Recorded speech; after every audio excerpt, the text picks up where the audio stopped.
Mummy जी, दूर की डोल बस देखने में सुहानी होती है। मम्मी जी जैसे ही निशा के आने की खबर सुनी, गठिया का दर्द और अपनी सारी बीमारी भूलकर छोटी बहू निशा की तैयारी के लिए सबको हिदायत देने लगी। मैं चुपचाप अपने कमरे में आ गई, आंखें भर आई। 15 साल होने को आई मेरी शादी को। निशा को मात्र 5 साल ही हुए हैं। कितने दिन मैं मम्मी जी की ज्यादती बर्दाश्त करूंगी। इस बार मैं चुप नहीं रहूंगी। मम्मी जी से मुझे जो शिकायत है, मुझे उनको इसका एहसास दिलाना ही होगा। कब तक घुटती रहूंगी। मम्मी जी की शह पर अब निशा मेरी छोटी देवरानी भी व्यंग से मुस्कुराते हुए कुछ न कुछ बोल देती है। मैं सोचती मैं बड़ी हूँ और निशा जयपुर से साल में एक बार ही आती है। खुशी खुशी चली जाए तो ही अच्छा है। अगर मायके में शादी ब्याह रहा तभी जल्दी आती है। निशा मेरे देवर वरुण की पत्नी और मम्मी जी की आदर्श और प्यारी बहू है। दोपहर की फ्लाइट से निशा और वरुण आ रहे हैं। उनका कमरा, बाथरूम सब चमचमा रहा है। रसोई से उनकी पसंद के व्यंजनों की खुशबू आ रही है। मम्मी जी का बस चलता तो दोपहर के फ्लाइट को और पहले ही लैंड करवा देती। मैं दोनों बच्चों नयन और मेघा को जल्दी से खाना खिलाकर पड़ोस में रहने वाली सहेली मीनू के यहाँ खेलने भेज देती हूँ। निशा वरुण आ गए हैं। मम्मी जी उन्हें प्रेम से खाना खिला रही हैं और मैं किचन से गरम गरम फुलके सेक कर दे रही हूँ। मम्मी जी कहती हैं, निशा बेटा कितनी कमजोर लग रही हो, खाना नहीं खाती ठीक से। हाँ बेटा, तू घर बाहर सब संभालती है। हाँ मम्मी जी, घर बैठे कैसे 2 रोटी मिलेगी। निशा भाभी जैसी मेरी किस्मत कहाँ, जो आपका पेंशन भी। ये तो सही कहा तूने निशा। इतना के बाद भी मम्मी जी आप कमजोर और दुबली लग रही हैं। अरे बेटा, मेरे पैसे से सबको मतलब है। बाहर घर रेंट पर लेकर रहना पड़ता तो समझ में आता। ये मम्मी जी कह रही थी। सास बहू का ये संवाद, उफ, अब मेरे बर्दाश्त की सीमा खत्म हो गई। मैं किचन से बाहर निकल फट पड़ी। निशा तुम भी सुनो और मम्मी जी आप भी सुनिए। हाँ, आपके घर में हम रहते हैं, आपका पेंशन भी हमारे ऊपर खर्चा होता है, पर आज मुझे मजबूर होकर ये सब बोलना पड़ रहा है। पापा जी 1 साल बेड पर रहे, हमेशा हॉस्पिटल में एडमिट करना पड़ता था। डायबिटीज के लिए सप्ताह में 2 बार 6 महीने तक ले जाना पड़ता था।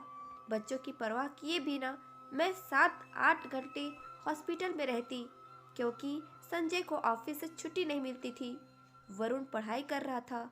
सिनेमा देखने घूमने पति पत्नी साथ जाते हैं, पर 15 साल की शादीशुदा जिंदगी में शायद ही मैं ये पल मुझे नसीब हुआ हो। और निशा हनीमून के लिए सिंगापुर गई।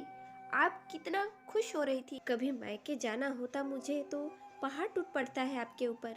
रसोई और घर कैसे मेंटेन होगा बोलकर 2-4 दिन में ही संजय समझा कर मुझे वापस ले आते। आपके घुटने में रोज दर्दनाशक तेल की मालिश करती हूँ, टाइम से दवा देती, सुबह उठते ही गर्म पानी और चाय लेकर खड़ी रहती हूँ। आपका बिस्तर ठीक करती हूँ, जो खाने को बोलती हैं तुरंत बना के देती हूँ। और निशा जिस पर आप अपना प्यार लुटाती हैं, मीठी मीठी बातें करती है, 2 साड़ी लाकर दे देती है और अपना कर्तव्य पूरा कर लेती हैं।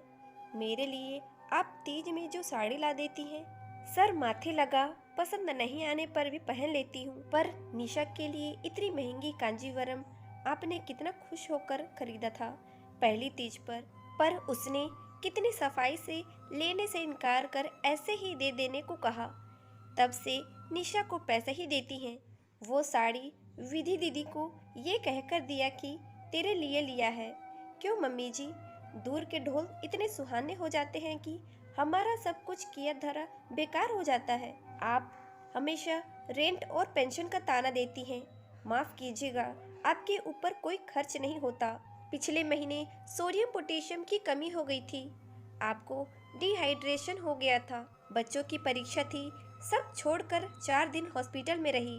आपके साथ आपका हाथ टूट गया था तो आपको मैं अपने हाथों से खाना खिलाती भी थी। कौन सी बहू और कौन सी बेटी आई थी आपकी सेवा करने।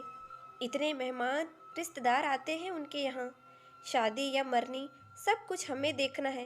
पता नहीं संजय गए और मेरी बातें सुनकर मैंने कहा, मम्मी जी कभी सोचिएगा, आपका पेंशन और रेंट लेकर भी कोई आपकी सेवा करने के लिए तैयार हो तो मैं अपने बच्चों को लेकर चली जाऊंगी।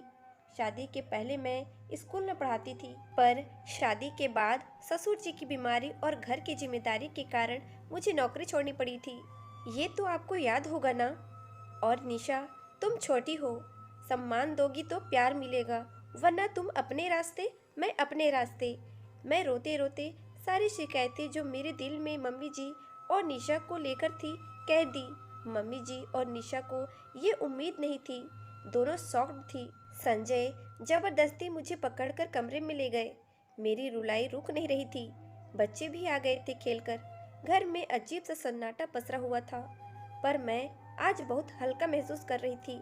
और देवरानी अगल बगल झांकने लगी, कहीं सास को उसे न रखना पड़ जाए, क्योंकि दूर से प्यार जताने में और पास रखकर खिदमत करने में बहुत फर्क होते हैं।